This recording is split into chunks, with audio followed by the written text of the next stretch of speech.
Hello everyone, and welcome to today's webinar. We are so glad that you could join us. So, thanks, Victor, for joining the webinar. And first, let me introduce our co founder, Mitali Batra, and she will introduce the Victor first. So, over to you now.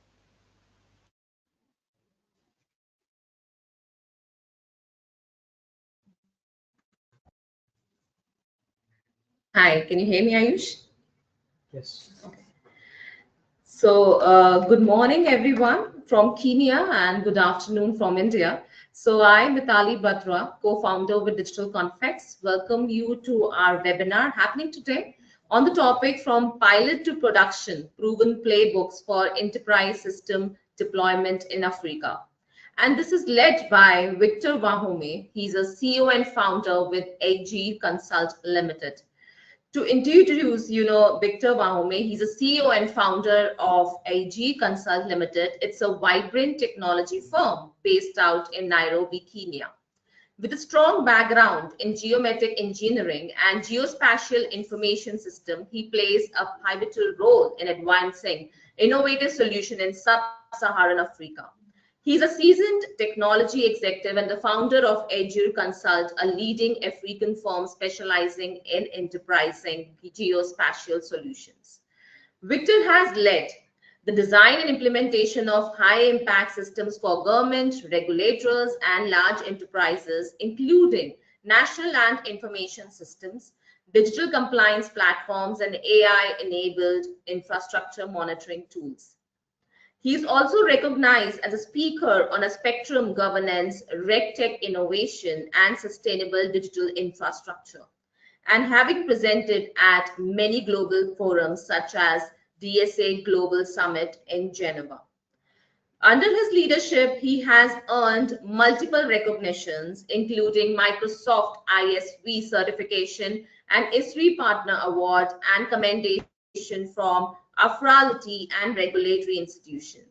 And in our recent conference, that is in Third Information Technology Conference, he has been acknowledged with the recognition of Top 25 Tech Leader of the Year. So many congratulations to Victor once again over here.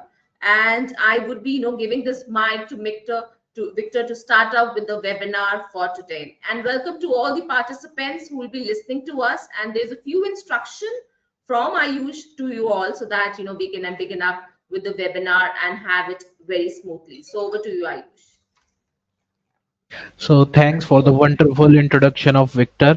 So, hello everyone, and welcome to today's webinar. We are so glad you could join us.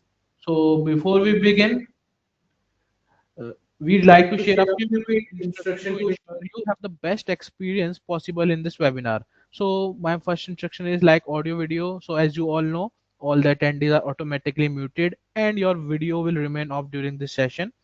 This helps us reduce background noise and keep the focus on the speakers. For the technicality, so for the best video and audio quality, we recommend using headphones and a stable internet connection. So if you experience any issues, try refreshing your browser first and then you can rejoin the session. If you like to send a comment or interact with your fellow participants, you can use the chat box option in the webinar app, or at the end of the session we have a Q&A session also where you can directly ask some questions to the Victor and he can answer your queries and concern. So we will be also doing polls, interactive polls during the sessions which you can participate in, and your feedback is valuable and this will help us tailor the session more efficiently. So if you encounter any technical difficulties, send a message to the chat to our support team and we will be happy to assist you. So over to Victor now. Thank you so much. Good morning, all. Uh, so once again, thank you very much for joining the webinar and to Digital Convex for arranging for this webinar. My name is Victor Wahome. I'm the CEO and founder of Aegir Consult and Aegir Construct. But today we'll be going through what it takes to move enterprise systems from piloting phase to production phase. Just a small background. I have over 10 years experience taking airline services here in Kenya, in in the US. We've also developed enterprise systems end-to-end, and I do a bit of project management because of my experience. I'm also certified on the same. My background is in geomatic engineering, as earlier mentioned, and I bring a lot of experience, not just working in Kenya, but in other countries around the region.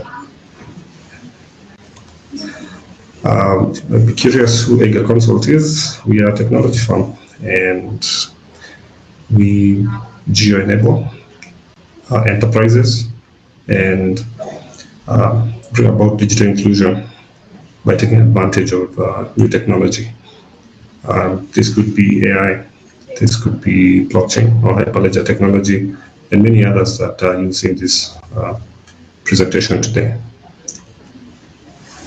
We started off in 2017. We are barely 8 years old, but we've done quite a lot in this space. In 2018, we got our first big break, got a government contract, procurement.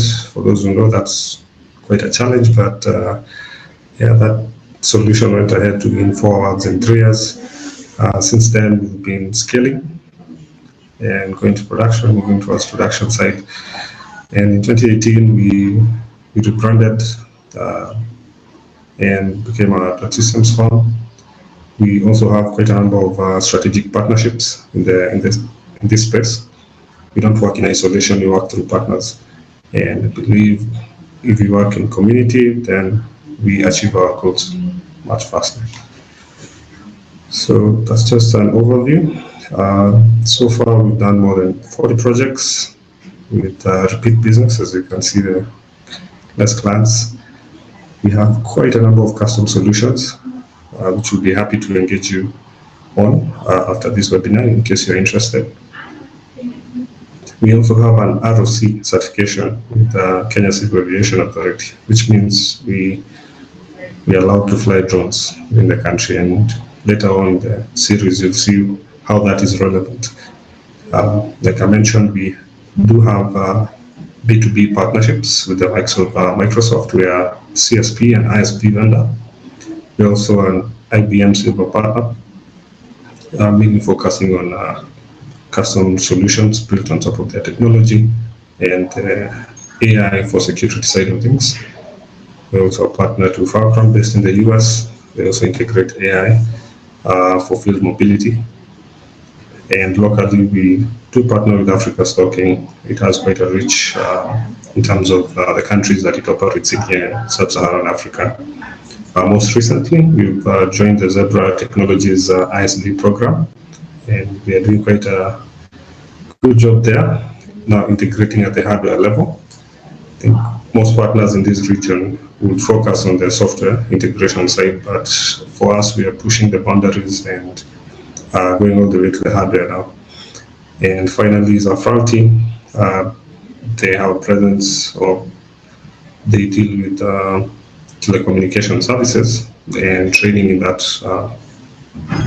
sector with 15 member countries whom they work with. So that's just an overview of who Aegir is. Some of our projects, notable ones would be Ketraco. It's a utility sector. We've done quite a number of projects in the utility space. Kenya Red Cross, some in aviation, in telecommunications, and even agriculture and health. Ours has been a story of trying, delivering, and succeeding. And as I mentioned, we've persevered and made a difference in this industry. Our solutions have won 7 awards. Our company won 1 award last year in the US as a partner for ESRI at the user conference last year, and we'll continue doing our best in making sure we provide industry-leading solutions, quality industry-leading solutions. So over to the thick of things. Discuss now the proven playbook, why we are succeeding in this space, And hopefully you can learn 1 or 2 things from this and can work together to deliver on enterprise systems in this region. So just as an intro, I'll cover some of the challenges we're experiencing here in Africa. It's also unique. Have the opportunity of working on the continent and outside, so you're able to compare some of the challenges here and why it's unique to Africa and not other regions. We'll also discuss why pilots stall and don't progress beyond the proof of concept stage. And ultimately, we share practical playbooks for moving pilot projects into full-scale production. So the context in Africa's case here is growing demand for scalable digital transformation solutions. Having worked with the authority here in Kenya, CA, there's a big push, not just in Kenya, but even external stakeholders, like the World Bank and other institutions like UK to bring about digital inclusion. Once you're on enterprise systems or using technology, we drive efficiency thereafter. And you find there's a diverse ecosystem of stakeholders, whether it's public sector, utilities, or even normal citizens who need these services and should be able to take advantage of technology in their day-to-day lives. There are also issues to do with constraints, like regulatory compliance, and there's a lot of research that has gone into this space. We are also engaging tertiary institutions. We've worked with Strathmore before, University of Nairobi, currently Dedan Kimathi through one of their subsidiaries there called Semiconductor Technologies, just to try and push the boundaries and bring all these technologies to the fold. In context, there are other people who are also doing research and focus on technology, and I'd like to cite McKinsey here because they do a really good job. SSA, Sub-Saharan Africa, is at an inflection point where there is more connectivity, there is more access to key technologies, whether it be drones or mobile money, and all this is going towards a focal point. How are we going to embrace these technologies to bring about transformational change, both in the society and the continent as a whole? There is also the adoption of AI. I think it's skyrocketed since the GPTs started taking root, and we're finding more and more people embracing the use of AI in all their work streams and business processes. And the future is bright. I believe within the next 5-10 years, based on their study, AI adoption is going to increase. The need for cloud and edge computing is also increasing. To the hardware side of things, digital trust and cybersecurity. You can't miss this. Even in business, we have to be cognizant of cyber hygiene protocols and integrate that into our workflows. Yeah, and other areas like robotics, which, like I mentioned, since we are integrating at a hardware level, there are things that are going to pick up within the next few years, and Aegir is well positioned to adopt these technologies. So some of the common barriers we've seen here: legacy system integration issues. Sometimes we'll go into a project and find there's a legacy system, maybe an ERP or any other MIS built on a tech stack that's a bit older, maybe not maintained. And yeah, there's a business need to have this return on investment for that legacy system that was deployed to the new ones that we are deploying. So we find a middle ground. At the same time, we urge all our customers to upgrade. Of course, cybersecurity reasons are also part of that, but also the long-term vision. So if you're adopting newer technology that's safer, secure, and scalable, that becomes an easy sell for the customer to adopt that technology. We also have limited change management and training. The human aspect will never be escaped. You can't escape that, can't miss it. You can't ignore it. Regardless of whether AI is coming in, human capital is still the greatest capital. And we have to trust in our people and our processes, and then build on top of that. In Africa, we've also observed some good governance frameworks, and again, that's why we're also doing research with some of these institutions to try and make them more robust. There's also the underestimating of data migration complexity. It's not always that data is stored in relational databases. You're finding more and more different structures, ways of storing data and managing it, and how that needs to communicate with all these new systems that are coming on board. There is also limited funding. That's one of our biggest bins.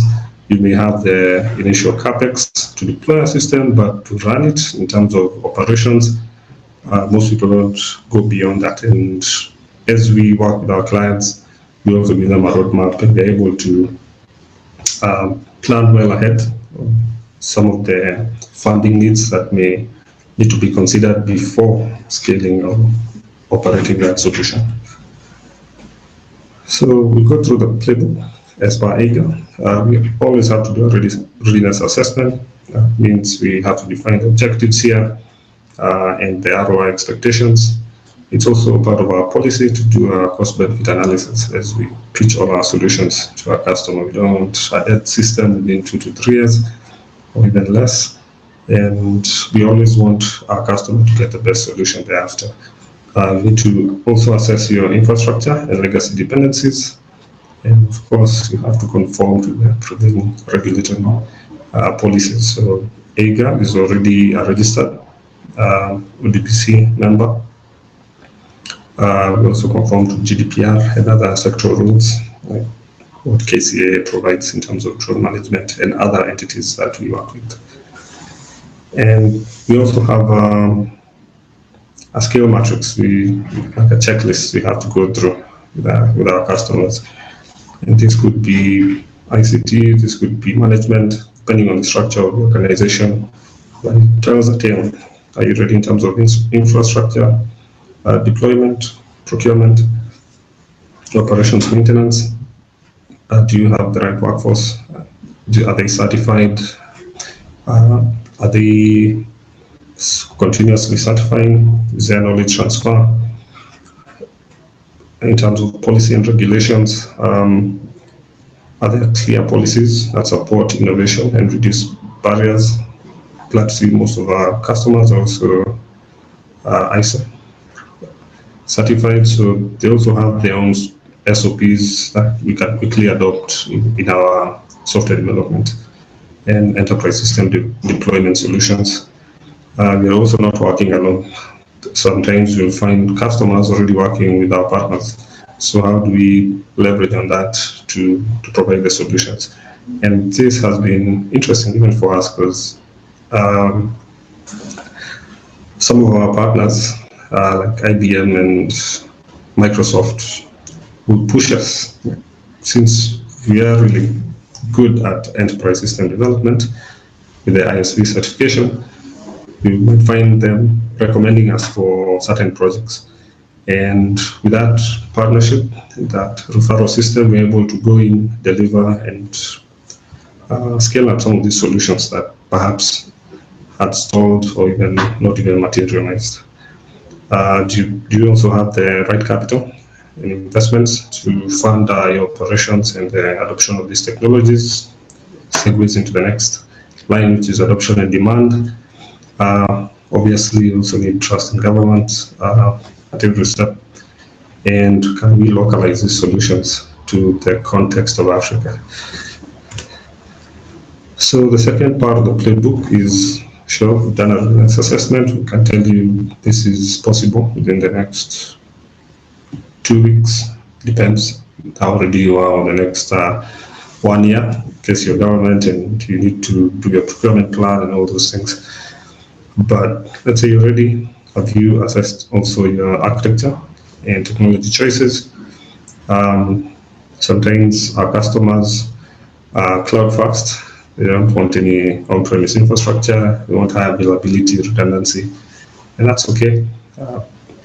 Different situations fit different businesses.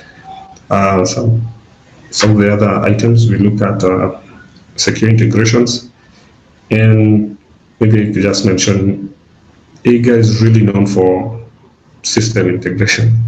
We may deploy solutions, but our strength really comes out when we start showing value by integrating with existing systems and taking the solutions to the next steps. You have DevOps, DevSecOps pipeline. Security is key within the CI/CD pipeline. We also now embracing microservices for our own custom solutions.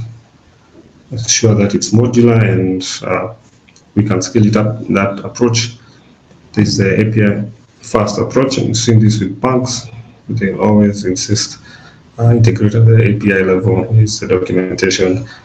Here are standards. We go ahead with the process and other key solutions that come together and make this part of the playbook just work. The architecture side of things, I'd like to cite IBM here. They're doing a really fantastic job.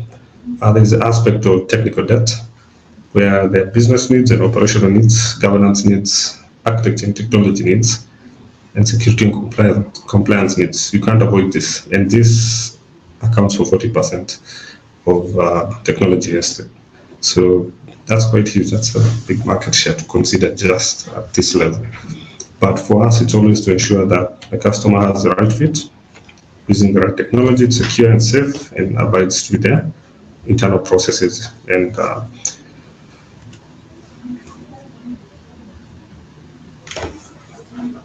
so for the next part, there's continuous modernization.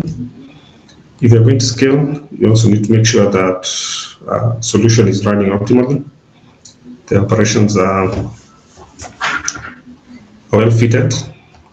The architecture is modern, taking advantage of the latest and greatest tools. And if we are going to cloud, like most people are, that you're ready for that. And we have certain actors from the system admin, IT ops side of things, platform engineers who are actively using AI nowadays, which we commend. There's architects, and of course the developers who have to ensure that these solutions are working. And all this is leading somewhere for the infrastructure side. If you plan well, the solution is safe and secure and a really robust firewall, and you're able to now churn out these solutions. You need a CI/CD pipeline to deploy that. And so the benefits here, fast time to market. You need to respond to the users and the user needs, the business needs, organizational needs. There's lower risk and cost if you adopt this model.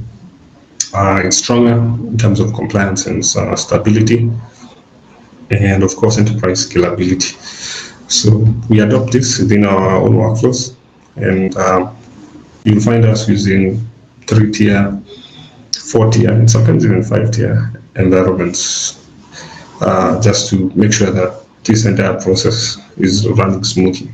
So we'll continue to build, do unit tests, do integration testing with AI nowadays. So it's been a really big boost for us. We are always reviewing every line of code, all the documentation we prepare, and everything that's needed for this pipeline to work all the way to the end. And again, working through partners, you can see IBM's and Stanley's here. It's been a game changer for us. We're working with Docker on Azure, Microsoft Azure, and Selenium for the testing. It just becomes seamless for us, and scaling becomes second thought in this case if you have a really good pipeline. That aspect is the data governance and compliance. Here we're looking at master data management. Been a big challenge for us dealing with legacy data. Sometimes you will find institutions where they did it a certain way with a certain software that's now outdated or not even in the market, but they still had that information somewhere. But you need to upgrade that data, needs to conform to the right standards, and should be interoperable. So these are discussions we can also have offline, but believe in the right data being used for the right processes to draw out the best insights so you can operationalize that information. And if you get it right, everything else falls into place because management would want to make informed decisions based on the data that they're able to process into information and insights. But if you have the wrong data, you can't make the right decisions. Issues to do with privacy by design. Here's where ODPC comes in, GDPR rules. Role-based access, we don't want data leaks or what's happening in terms of hacking and data breaches. There's also issues to do with classification. I think Microsoft has done a really good job here if you're using Office 365. Also concerning automated compliance monitoring, how data is accessed. Most people just share the information. They may not think it's auditable, but depending on the solution you use, you can actually trace when that information was sent, who it was sent to, whether you're complying to the data classification and privacy policies that have been inbuilt into those solutions. Sometimes mistakes happen and the data is breached, so how do you address that? Do you have an incident response protocol? Do you have a policy that says you should be able to communicate with all affected stakeholders about that breach?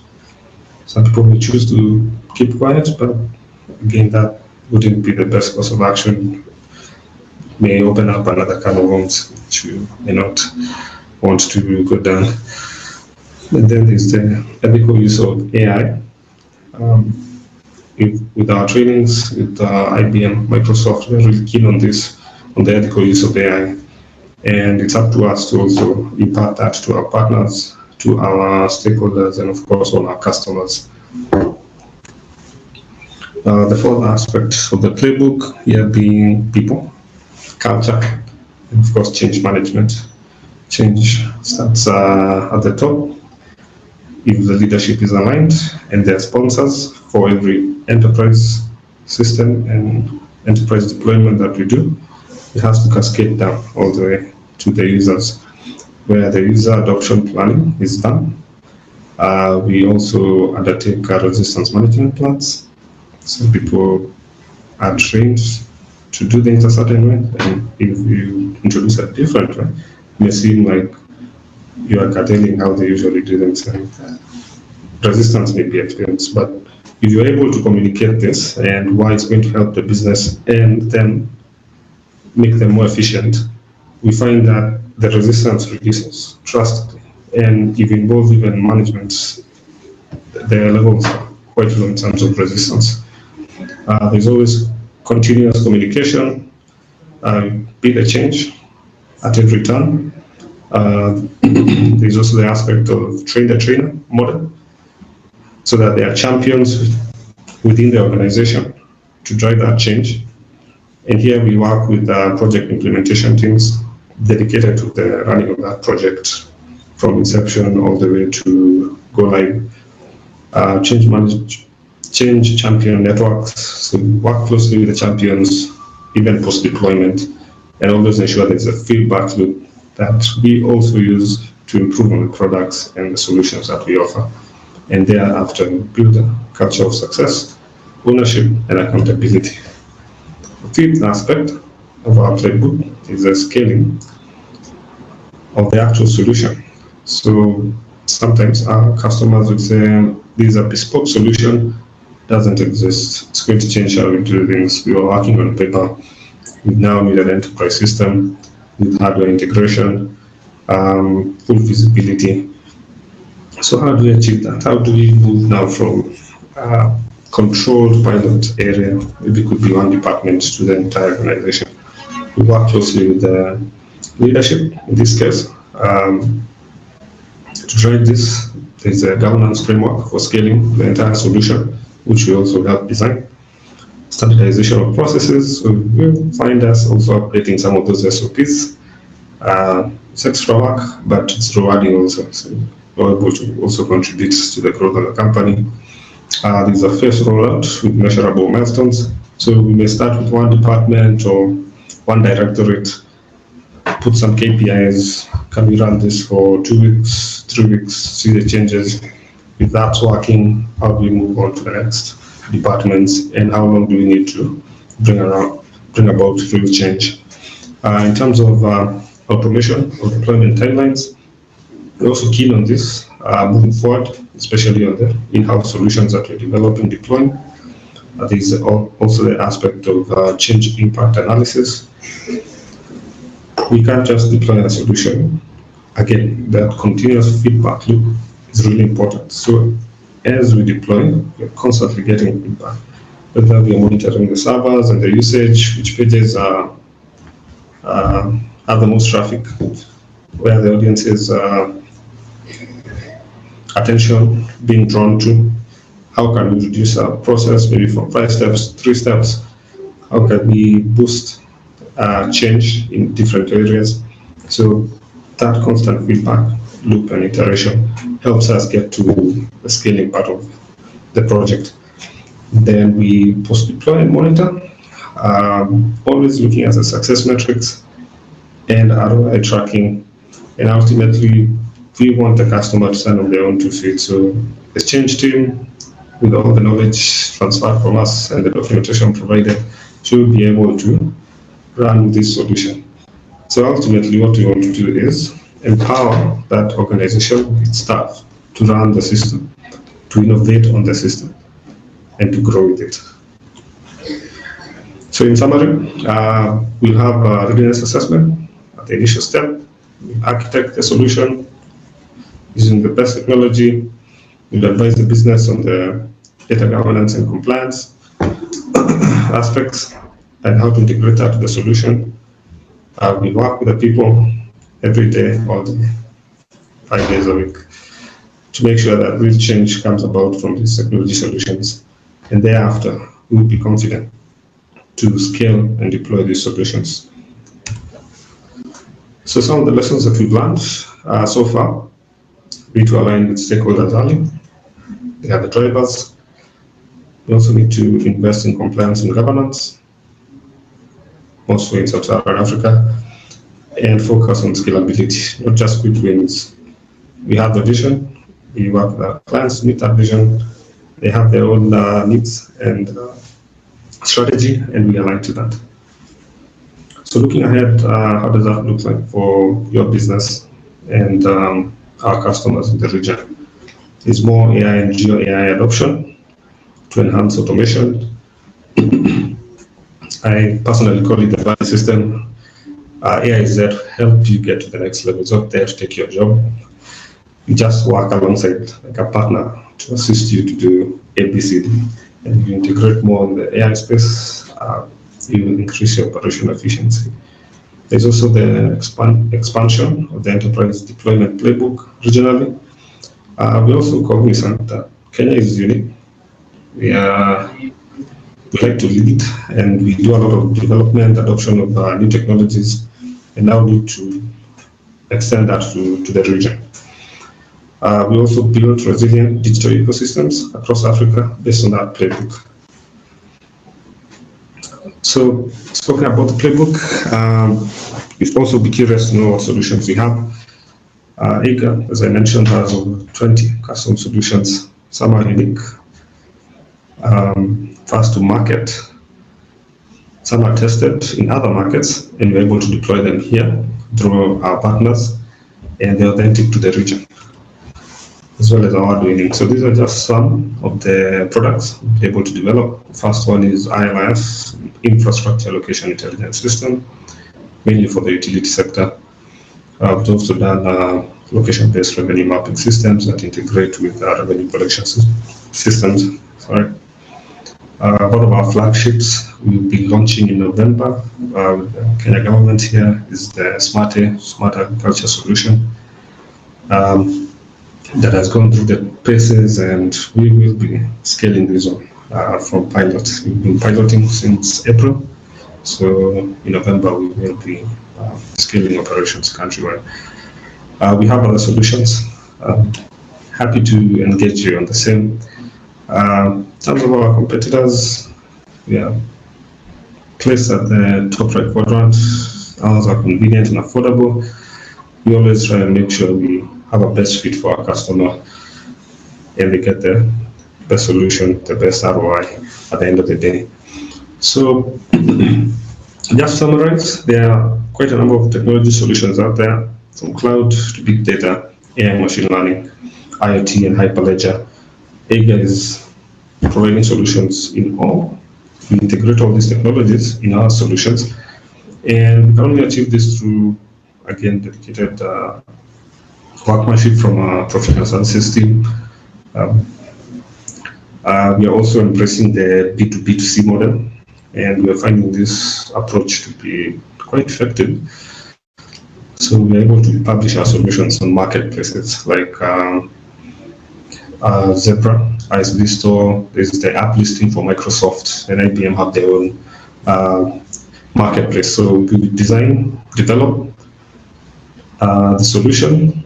Of course, if it's running well here in Kenya, we can upload it on their platform, and users across the continent can go in, purchase through the marketplace, run the app. In case they have any support issues, they can also reach out to us through the same platform, and we are able to deliver remotely. So some of the other things we've seen in terms of scaling up our products and solutions is we need to roll out managed services to new markets. There's a bit of refactoring of our applications. Some that were not using AI could now take advantage of that. Expanding our operations as well. Monetizing our platforms through subscriptions, API as a service, and one that is rarely mentioned in Sub-Saharan Africa, data as a service. So the likes of Nielsen in the US have done this for almost three decades. It works for them. So these are some of the strategies in terms of monetization that could be adopted in this region as well. Of course, it's the localized market strategies with Guide, also a US-based company we're working with, and just ensure there is an innovation pipeline, whether we're working with academia, the tertiary level, or even below, or we're building capacity internally with our staff. So for Aegir, on behalf of Aegir, I would say first and foremost, we'll always deploy our solutions to ensure there is operational efficiency. That's where the CPA comes in. So we're able, first and foremost, to ensure to ensure there is operational efficiency. That's where the CPA comes in. So we're able, first and foremost, there's an echo. Okay. Circling back, so top benefits for adopting our enterprise systems will always improve operational efficiency. We'll always ensure fast time to market, meeting changing customer expectations, and there are others, but at the top is always operational efficiency for Aegir. That's what we'll always focus on.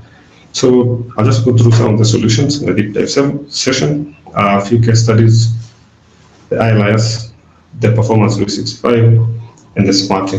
First two are award-winning, and the third one will be award-winning. So the iAlias is a flagship trademark solution. Here we automated the entire process of building acquisition, engineering, construction, and operations maintenance on one single solution, one system platform. Right now, we've been able to add more modules, key features like smart mapping. With the help of Fulcrum, we're able to use their AI capabilities to detect objects through the camera, scan that information, and it will fill in a form. So you can imagine having a form that fills in information. Could be the ID number, the name of a person, the number plate of a car, the type of transformer that is being installed. We are eliminating the issues that would come around if you enter that data manually. So by training AI to identify computer vision, key aspects of objects that exist, we're able to capture that information. So the field crew, this is a good use case, would technically take maybe 3-5 minutes to fill in a normal form. So with AI, we try to reduce that to less than 1 minute. So just scan and go, scan and go. Okay, scan, save and go. And that information is also stored in terms of the scan being on the platform. So you can always validate. If there's an audit query, you can go back and check, yeah, this is actually correct. And we can account for that accuracy maybe to between 98 and 95% accuracy in terms of identification of the object identification. So those are some of the features. Like I mentioned, we are refactoring our platforms to take advantage of, whether it's asset management, within compensation, within management, regulatory compliance, and ensuring there's seamless integration to other systems like ERPs, core banking systems, in case they're going to be paid for value encroachment. So how does that look like? So this is the platform recently upgraded. On the right-hand side, in the top right, you can see LiDAR image of a drone that flew on top of a transmission line, collected the transmission itself, the corridor, and anything below the value or next to it in this case. So that could be a tree where the canopy is close to the line, the high voltage line. And there's a building or structure next to it that maybe shouldn't be. So you can identify this, you can do property valuation straight from the platform without needing secondary processes done out of the system. All this is done within the system. And here's where our ROC license comes in. So we not only offer a solution in terms of the software, we also work hand in hand with utility firms to get them training on how to fly the drone, purchase the equipment, and integrate it to the hardware, to the software rather, to enable them to take their business processes to the next level. On the bottom right, we also have a satellite image. Here, at the planning stage of the process, you would also want to identify the least cost path for a transmission line or a utility, where you don't want to spend a lot of money in terms of compensation. If you can identify the path that will cost the utility firm the least amount of money, saving the government potentially and stakeholders money that would be used in other sectors. So with AI, we're able to flag informal settlements that could be cumbersome or bring about more work or more costs in this case. And as you can see, the central area is somewhere we want to avoid, so perhaps the best route also generated by AI and we produce for based on different characteristics could come to play a part in. And ultimately, all this data being fed, analyzed, collected, stored in the database needs to communicate at the highest level. And for management, they'll always have a dashboard, tell them how many projects are active, how many land parcels are affected in that project, how much has been compensated, and if there are any legal cases, we always want to make sure these KPIs, some of them are up, others are down. So that's just the first solution. The second one is the Performance 365, another award-winning solution from Aegir Consult. And here we help businesses manage their performance. So manage, monitor, track, and manage performance. And we have two pillars, or two ways of doing this. So there's the corporate aspect, the business side of things, which some people that don't track. let's say organizational tracking. And we also have the individuals, the departments, and how the humans or the human capital is performing, which is where most people focus on because maybe there's a reward system. But for us, we bring both on the table. So there's no way the workforce will be performing highly and the business is failing. There's always needs to be a balance between the two. So company should excel for also the employees to excel. And here some of the key features include OKR KPI tracking. We also have a balanced scorecard dashboard. We are also able to do appraisals, reviews from the same platform. It's role-based access, and we found success working with Microsoft on this. Is also one of the solutions we published in the app listing store for Microsoft. And you can be curious how that looks. So we have the employee side of things. They're able to set their targets, review, and we found different companies doing the performance appraisal differently, whether it's high production manufacturing company, where you have lots of employees being tracked for their performance and output. This could also be corporates dealing maybe even with utility firm that maybe you need to monitor every quarter because their business cycle is a bit stretched, unlike the manufacturing one. So all these things play a part, and we're able to monitor the performance and track the performance and report on the same and help improve the performance overall of the company. Lastly is the Smart A, a newly developed system for crop and livestock farming. Here we are trying to tap into the value chain, the ABC, agricultural value chain in Africa. We've started in Kenya, but we've done some piloting work in Zambia and Somalia. And here we are looking to target farmers, suppliers, manufacturers, distributors, all into one platform, make it robust. And some of the features here include farmer registration and profiling. We also offer a communications hub.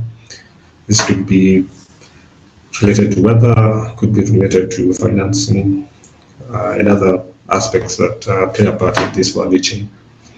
We're able to do farm tracking and automate the new sale process with a bidding kind of solution within the platform where potentially you could sell your products there after you're verified.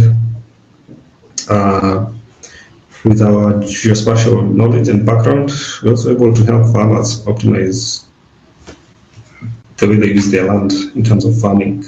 So not all land is the same. Some are slopey, some are flat, some are certain ways. You can use GIS and technology to help you do your layout planning and optimize the amount of yield you can get from your land. There's also discussions about vertical farming within urban setups using drones. You could also potentially do that, and something we're also looking into. But we get all this feedback and also incorporate it into our platforms just to make sure that solution is more robust and caters for multiple other needs. So I'm so much into this. All I can say is look out for our launch in November on our social. So that brings me to the end of the webinar. I think we finished a bit early, but I hope it was engaging. And if there are any questions, I'll more than be happy to take some. Thank you so much.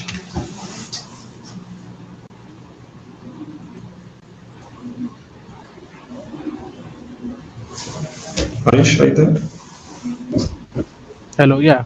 Hi. So thanks, Victor, for the wonderful session. So let's see if any of our audience have some questions. You can also raise your hands and ask questions directly to Victor. So please, if any audience have questions.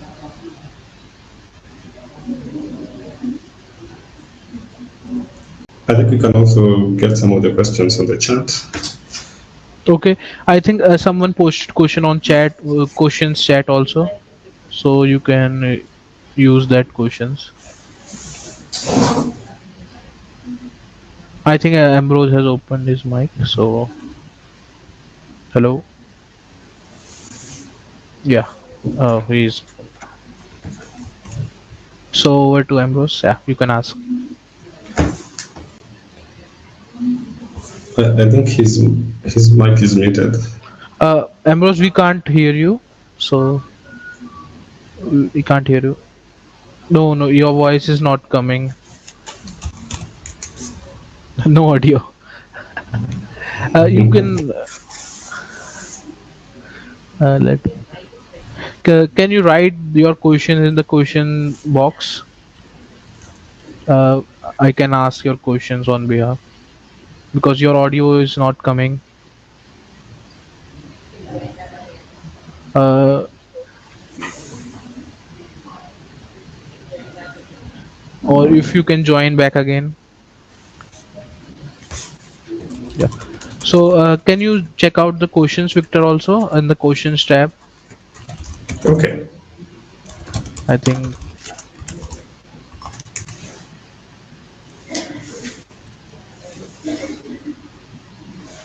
That's a good question from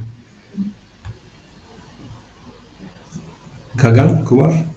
Yeah. They are asking, which success factor do you believe is the most critical for scaling a pilot project to a sustainable production system? So, on our side, based on the experience on this side of the world, the most critical success factor is early alignment between technology, business objectives, and end users. If you're able to align from the word go, which technology they can adopt, what their business objectives are, and the end users, their input at that stage, at the earliest stage, that will determine whether a project will be successful and whether you can scale it. So we need that buy-in. We also need to get the right technology and then align that to the objectives of the business. And we found great success with this approach. Not all customers have a big budget, saying that they want the latest and greatest solution that costs upwards of $500,000 US. Some are just small companies looking to start and embrace enterprise technology, and they're open source solutions which you can customize and scale up thereafter. So it's you have to get that uh, alignment from the start. Which technology? What are the needs of the business? And then are we working together with the end users to meet those needs? That's how I would answer that. Is there another question? What is the biggest challenge faced when moving from pilot to full production for enterprise systems in Africa? Based on experience, funding. I'd say, okay, maybe we aligned from the start and we had an initial budget to complete this project, maybe within 6 months, and then scale it within 1 year. But what happens after 1 year? That's one of the conversations we have, and maybe they hadn't looked that far.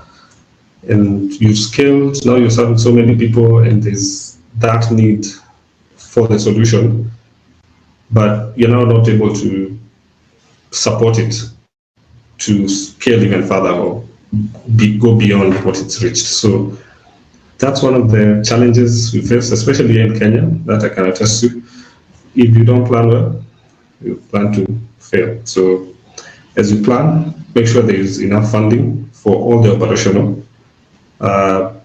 needs of the project, whether it's training, whether it's license costs, you name it. So that aspect of scaling has to be funded. That's how I would answer that question. Any other question?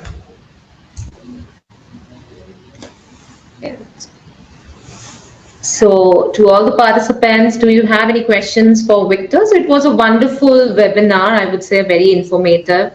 So, thanks to you, thanks to you, Victor, for joining us today. And I have one more question for you. So, I was just thinking about that, basing your experience, which playbook element has the highest impact on reducing failures during system rollout? So that was the question which was coming into my mind. So over to you, Victor. Which element has the highest impact towards scaling the solution or deploying it? Okay. Um, Okay, it so won't we have change. one more question from Ambroise. Okay, it's already on the question tab. So question is around Smart A. What's the precision rate? Yeah, precision rate. The precision rate, Yeah, maybe you can expand around further on that. Smart A. As an engineer, precision means different things. So it could be regarding like, mapping. So we have mapping precision. Is it yield? How much we can estimate we'll get. If we fly a drone and we're able to get the NDVI index of the crop just to see which areas are performing well and not. So I think that's a broad question, but in terms of AI, for us the minimum is 95% accuracy in terms of prediction. For mapping, we go with up to 1 centimeter. Using our partner Trimble, we can map the entire field, large tracts of field within centimeter accuracy. So that's a broad question, but that's how I would answer it. Yeah. With regards to which pillar has the highest impact, I'm torn between two. There is the readiness. If you get it right from the start, everything falls into place. There is also the element of people and change management. You could have the best system, the best developers, but the organization is not ready for the change or even to adopt that solution. So those two rank high. Either start well and have a good change management plan, and also put a lot of effort into making sure the teams are abreast always with the latest information concerning the project, how it's going to assist the company and the business to run more efficiently, and where they fit into all this. Because you don't want a situation where you're saying AI is coming to help the business, and when you go online, everyone is talking about, oh, AI is going to replace you. See, that's to be dead on arrival. So we have to show them the value add here, because AI, like I mentioned, is not there to replace humans. It's there to make them more efficient and to scale operations. So the messaging has to be right. We have to communicate constantly with the people for change management to occur, and we can always scale. If everyone believes in the cause, scaling the solution from pilot to enterprise becomes seamless. Yeah. All right. Thanks so much, Victor. And we have one more question from Elude. I think Ayush is providing him the access. Over to you, Ayush. Elude, you can. I have given you access for the mic, so you can ask the question.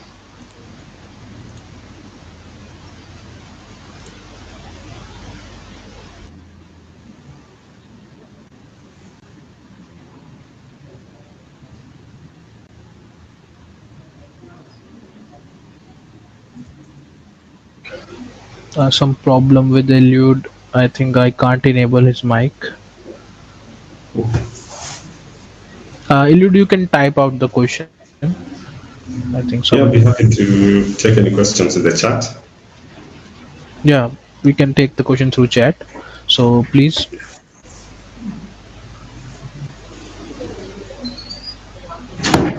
No, I have unmuted him, but his mic is not opening. I don't know why. Yeah.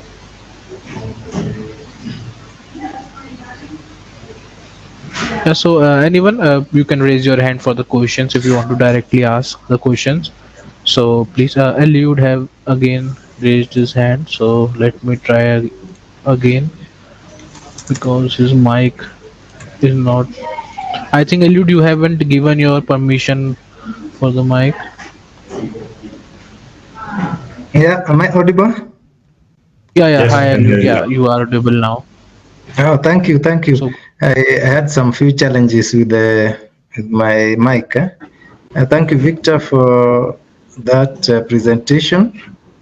I really appreciate what you're trying to do, particularly in Kenya and the African region. I think for me, the issue is more of in this part of the world, the change management bit and the stakeholder buy-in. Most of us in this part of the world, people are well learned, but when we come to the whole organizational spectrum, we find there's still a lot of resistance to change. I don't know what are your thoughts on how we should actually try to, because the technological field is moving so fast, so that we are not left behind as organizations, big and small. How do you think we should actually tackle this issue of change management? That is one. Then the second issue you really came up is the issue of your technologies and the scalability. My question is, many organizations they come with very good solutions. They are adopted by organizations, but somewhere down the line, these organizations collapse. So the organizations are left holding empty technologies which they cannot progress with. So what guarantees do you have as Aegir that in case in future something happens, that the organizations are not crippled by your absence in the field? Thank you so much. Really good questions. I'll start with the first one. We embrace change management to help scale solutions. In light of the challenges, we might be a really brilliant workforce, but there are challenges in adopting these technologies. So, scaling a solution is less about technology itself. It's about how people adapt to it and adopt it.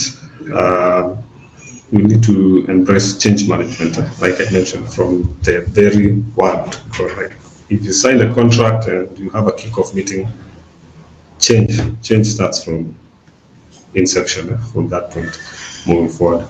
So if you start the change management plan early, the adoption becomes seamless.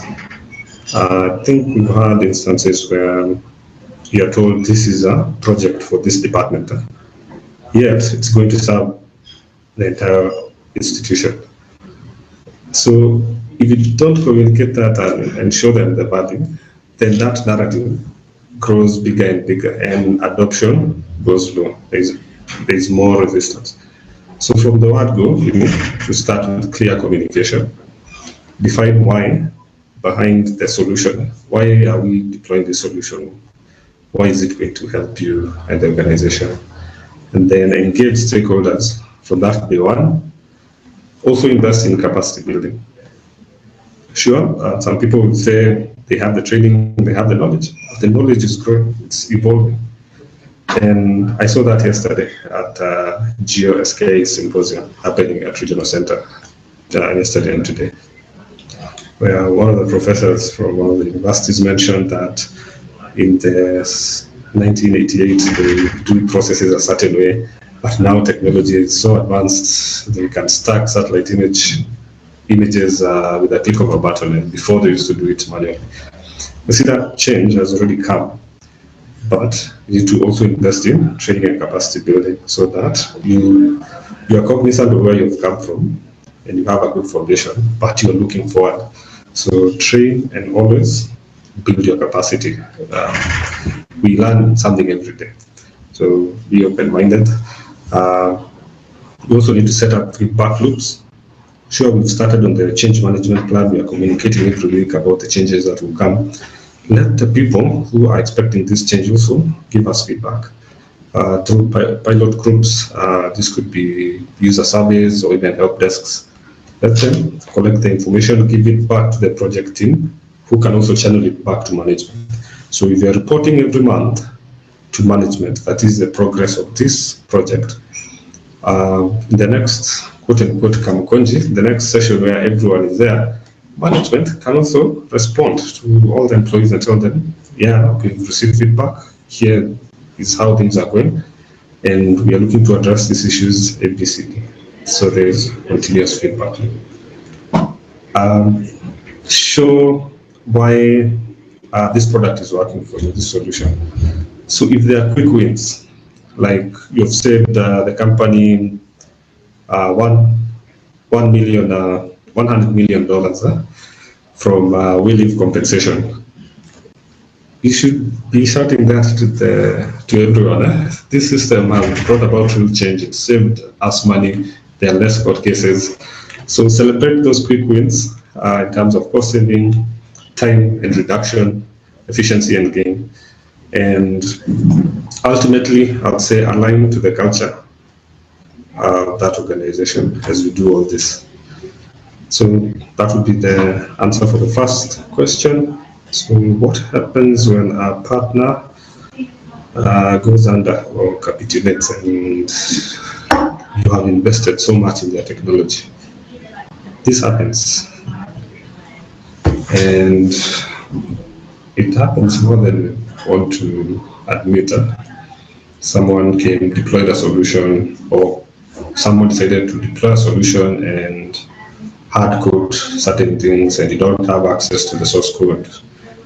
Your internal team was never trained to take over, and now you're left at the mercy of that service provider. Again, if we start well in terms of readiness, you also do your due diligence on the partner that you're working with, where they've deployed these solutions. You can also put this in the TOR if you're a government and you are procuring. All the source code needs to be handed over with training and capacity building of staff internally. That ensures that at least you can support this solution for the foreseeable future. We've also found the inverse, where we have trained staff internally. They become so good that other institutions want them. So we don't have control over that. That's the business side of it.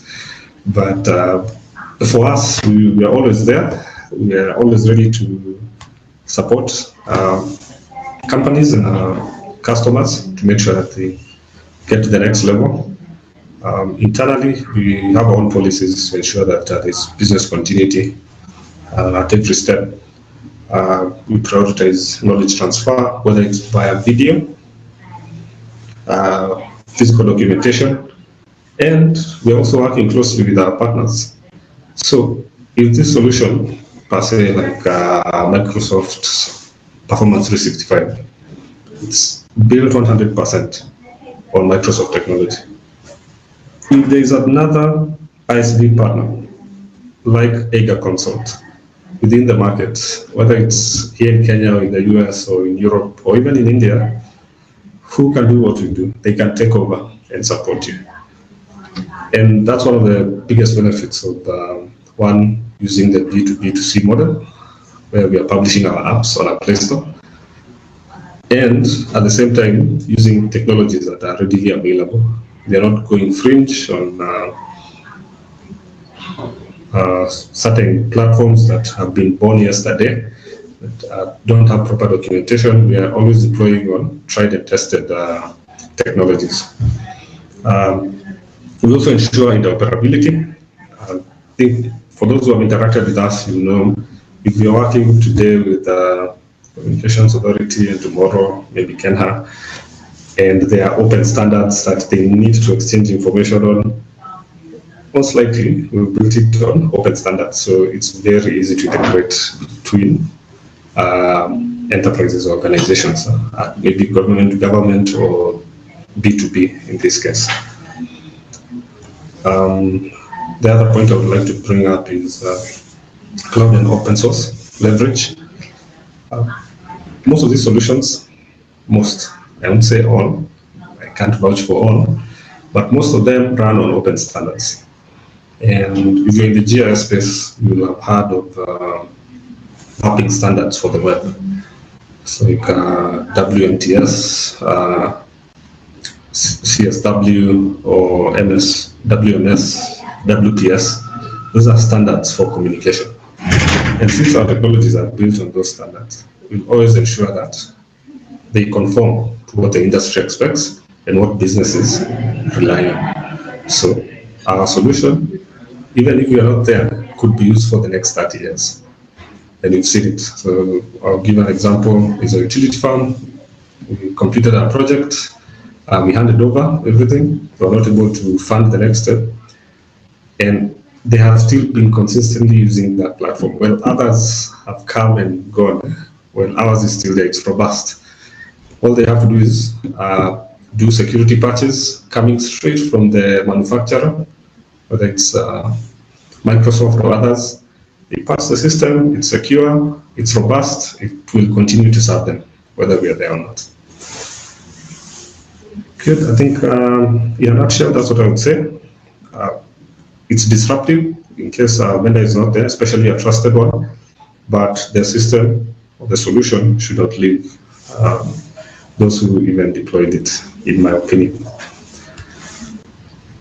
Good. So hope this answers your queries, Eliud. So any other questions, you can raise your hand or type your question in the chat.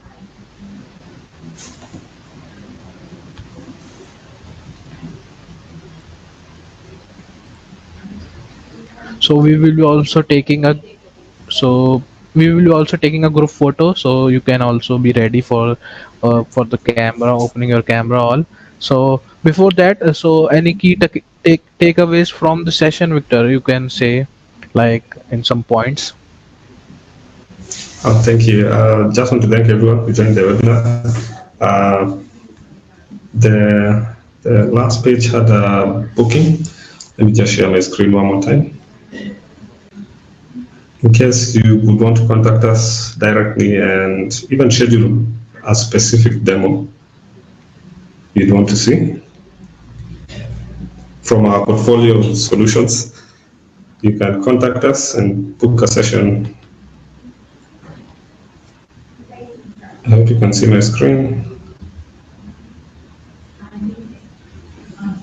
Yeah, on the last page, there's a QR code here. So this takes you directly to the company's booking platform. So you can book a demo with us, and we'll be happy to share information and show you some of the solutions that we are developing and deploying in the region. Once So again, everyone, thank you so much. Yeah. So everyone, if you want to deep dive more into this session and you liked it, so you can scan this QR code and directly book your to consult from Victor directly. So hoping you can. I will be also sharing this QR code to you all in through email, so that you can get through Victor. And yeah. So any other questions, or we can you can also share some basically key takeaways that I asked Victor. So and then after that we can do a small poll also. So let me know. I think that's a key takeaway. Be ready for enterprise systems, plan well, involve a lot of change management within the deployment, and always plan to succeed. That's what I would say. Thank you. Okay, so let's go to the poll now. Let me live some poll questions for everyone. So hoping everyone can answer these questions so that we can get your feedback. And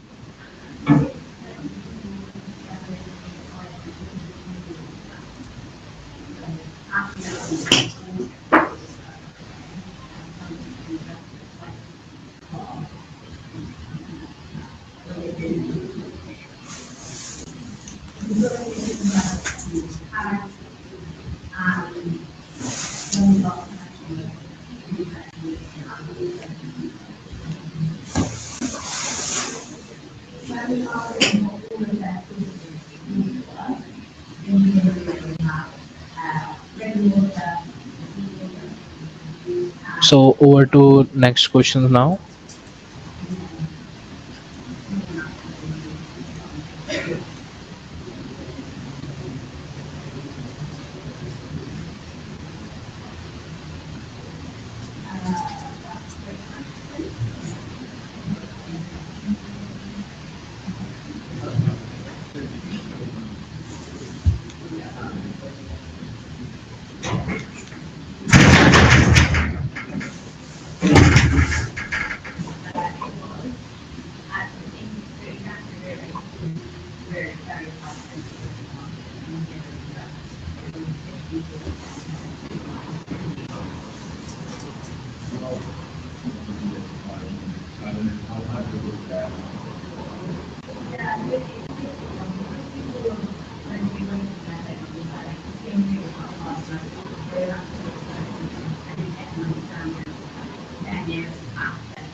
So we are good with the poll. So thanks, Victor, for the wonderful webinar, and I think the insights you shared were keep our audience engaging, and also they can connect with you further if they want to deep dive on into this topic, I think. So Yeah, thanks, Victor, for joining. So my let's pleasure. take a yeah. So let's take a group photograph. Let me give access for the camera to everyone so that we can take a group photo with everyone that have joined. So yeah, let me give access. Hoping for maximum people, they can turn their camera for I think 1 minute basically.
So are we good to go for the group photograph? Ayush, or do we have anyone else joining us?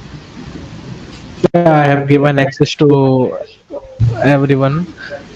So yeah, we can take the group photo. So Gagan, you can also take the screenshot. So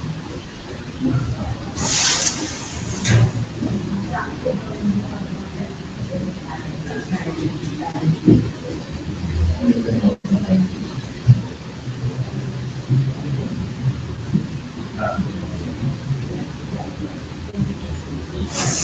let's see if you can see into the camera. Let's see. Yeah. Thank you. Thank you.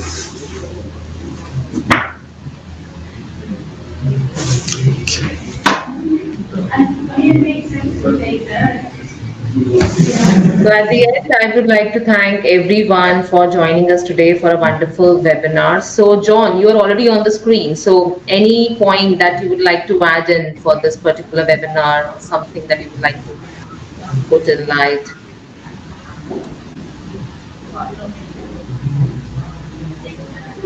Nothing, you're good to go. All right, sure. So as we are closing this wonderful and interactive, webinar by Victor. So thanks to you, Victor, for joining us today and also giving us a chance to host a webinar for you. And that too post-conference, continuation of third Information Technology Conference. And once again, many, many congratulations to you for recognition of top 25 tech leader of the year that you have received in our recent conference, and many more successful years for you as we go by, and keep shining. So as we move ahead, I just would like to close this webinar with the different things that Digital Confex will be holding up in the as we go forward. So just wanted to give you the highlight about the upcoming calendar of Digital Confex as we are hosting the conferences globally. So the next one is 6th Digital Marketing, Advertising and Technology Conference coming up in Dubai on 11th of December. So requesting everyone, if anyone would like to be part of it, they can look forward to join in person. And after that, we have a virtual webinar planned in January that would be hosted by one of our sponsor, Ascended Group Branding. And the founder and CEO is Raul Davis. He'll be joining up on the virtual webinar related to reputation management of CEO, and he would be discussing on that. And post that, in the new year, we have our 7th Digital Marketing Advertising Technology Conference happening in Kuala Lumpur, Malaysia. That's planned for 29th of April 2026. And last but not the least, the 4th Information Technology Conference coming back again to New Delhi on 24th, it's on 22nd of August. The date is not right. 22nd of August in 2026. So that's the plan for Digital Confex, and we look forward to connect with you, everyone, and of course with you, Victor, as we go by, and months we can touch base again regarding your participation and also seeing you in person in any of our conferences. Of course. Thank you so much. All right. So thank you so much. Any words from you, Ayush? Thanks, Victor, for the wonderful session, and for everyone who have joined for the group photo also, and to all the listeners. So we will be soon sending you certificates also, and you can reply back to me if you have any queries or any questions regarding this topic that Victor did webinar. So happy to share the feedback to them also. So thanks everyone, and have a great day ahead. Absolutely. And thank you, everyone. Thanks, Victor, once again. And also we'll be sending you all the details about who all attended the conference or attended this webinar, and so that you can also have an idea and touch base with them after this. Thank you. Bye from here. Thank you so much. Yes. Have a good day. Yeah, you too. Bye bye.